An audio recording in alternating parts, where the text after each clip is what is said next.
Assalamualaikum warahmatullahi wabarakatuh. Halo, nama saya Vicky Algafur, nomor stambuk 2211201015. Pada kesempatan kali ini, saya akan mempresentasikan mengenai pengawetan telur goreng agar bisa dikonsumsi 1 tahun kemudian. Untuk memenuhi tugas tambahan, mata kuliah mikrobiologi pangan oleh Ibu Anissa Umera M. Biotek. Topik ini cukup menarik karena biasanya kita lebih sering mendengar pengawetan telur mentah, bukan telur goreng yang sudah dimasak. Ada beberapa aspek yang akan saya bahas, yaitu yang pertama ialah prinsip pengawetan, teknik pengawetan, dan yang terakhir ialah kelebihan dan kekurangan terhadap kandungan nutrisi ataupun gizinya.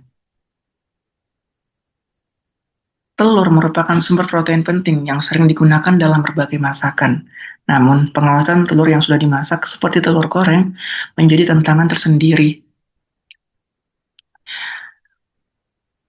karena daya simpannya sangat pendek, biasanya hanya bertahan beberapa jam hingga hari tergantung cara penyimpanannya. Maka dari itu, pengawetan telur goreng menjadi tantangan khusus, terutama jika kita menargetkan masa simpan hingga 1 tahun. Disinilah pentingnya pemahaman tentang teknik pengawetan dan prinsip ilmiah di baliknya. Yang adapun prinsip pengawetannya terdiri dari pencegahan pertumbuhan mikroorganisme, pengendalian aktivitas air, dan pengurangan reaksi kimia yang dapat menurunkan kualitas makanan. Dalam hal ini, pengawetan telur goreng harus dilakukan dengan mencegah oksidasi lemak serta infeksi mikroba, serta mempertahankan kemampuan tekstur dan rasa. Adapun teknik Dan untuk teknik pengawetan pada telur goreng, yang pertama ialah pengeringan. Pengeringan adalah salah satu metode pengawetan yang efektif dengan menghilangkan kelembaban dari telur goreng itu sendiri. Telur goreng dikeringkan dengan alat seperti oven suhu rendah atau pengering udara panas.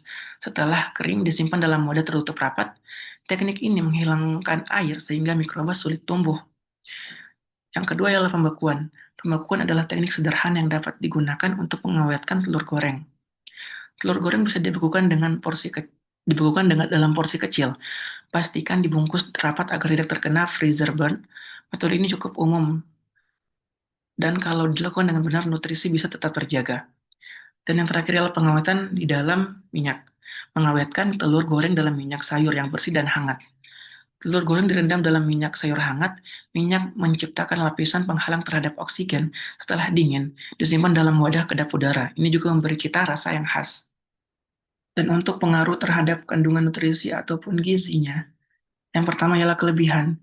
Pengeringan membantu memperpanjang umur simpan dan mengurangi berat, sehingga lebih mudah disimpan dan diangkut. Pembekuan mempertahankan sebagian besar nutrisi jika dilakukan dengan benar. Pengawetan dalam minyak dapat mempertahankan kelembapan telur goreng serta memberi rasa yang unik. Dan untuk kekurangannya yaitu yang pertama ialah pengeringan dapat menyebabkan kehilangan sebagian vitamin, terutama vitamin B dan beberapa nutrisi lainnya, akibat proses pemanasan yang berkepanjangan.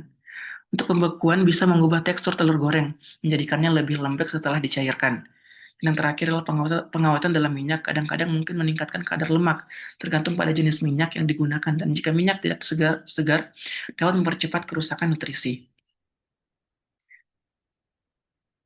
Dan sekian untuk presentasi saya. Terima kasih atas perhatiannya. Assalamualaikum warahmatullahi wabarakatuh.